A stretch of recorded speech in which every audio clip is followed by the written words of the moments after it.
Dans le sud-ouest, la saison de la chasse à la palombe est ouverte. L'occasion pour les passionnés de se retrouver dans les fameuses cabanes, les palombières, pour partager de bons moments, une tradition mais aussi un mode de vie pour certains. À Montaigu-Arros, Pascal Michel et Jean-Vincent Faus. Ils sont postés dès le lever du jour dans leur nid d'aigle, au-dessus de la forêt. À hauteur de regard, les apos prennent eux aussi leur place. Ce sont des pigeons. Ils sont hissés aux premières lueurs du jour. Voilà, là, la peau est prête à fonctionner, il faut lier à la palombière. La chasse à la palombe commence toujours par ce rituel. Ici, une trentaine d'apos installés. Voilà, pour une quart d'heure à 20 minutes chacun. Mettre-toi en place. Enroule la main. Voilà. Et c'est ces apos qui vont... Appeler, qui vont attirer les vols de palombes qui passent. Et le but, c'est de les faire reposer, évidemment. C'est pas évident quelquefois. Le chasseur s'en remet à la fée électricité pour atteindre sa cabane, sa palombière, à 15 mètres au-dessus du sol. Dans le Gers, c'est une folie automnale appelée la palombite. On arrête tout pour chasser la palombe.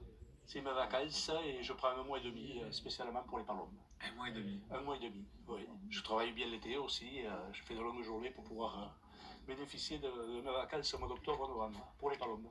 C'est une affaire de patience et de discrétion. Chacun à sa place à scruter l'horizon, à l'affût du fameux oiseau bleu. Il y en a une qui descend sur la tête. Là, elle va poser, ferme ta fenêtre.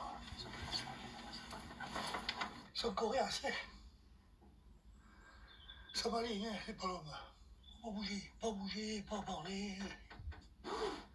Et surveiller. Et revoilà une volée. Pour qu'elle se pose à portée de fusil, c'est Claude qui tire les ficelles.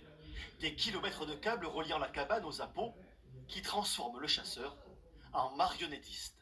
Toutes les ficelles noires, c'est pour appeler avec les pompes qui sont au loin autour. On prend un relais avec les tarzans, les va-et-vient. Et quand les palombes ont bien amorcé, on les finit avec les ficelles blanches qui sont les palombes sur les glaneurs. Dans cette région du Gers, au pied des Pyrénées, les palombières sont nombreuses et elles sont toutes occupées. Chaque matin, les chasseurs se refilent leurs tuyaux.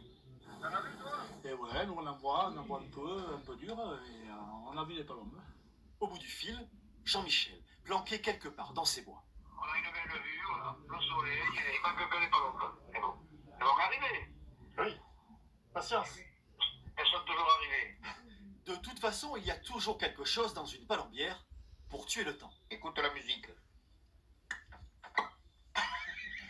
Regarde, palombe confite, regarde si c'est beau. C'est magnifique, là. La palombe confite, c'est Jean-Jacques qui plume, qui vide.